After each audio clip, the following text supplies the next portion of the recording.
कलमा पढ़ते ही हजरत उमर ने फरमाया या रसूलल्लाह, जब आप सच्चे, कुरान सच्चा, इस्लाम सच्चा, तो छुप के नमाज पढ़ने का क्या मतलब है?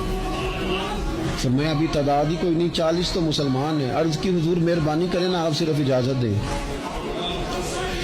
20-20 लोगों की सफ़ें बना दी गई। एक सफ़ के आगे हजरत उमर है, एक सफ़ के आगे हजरत अमीर हमजा हैं। जनाब उमर कहने लगे चूंकि आप अल्लाह के रसूल हैं तो लिहाजा नमाज भी आज अल्लाह के घर में पढ़ी जाएगी।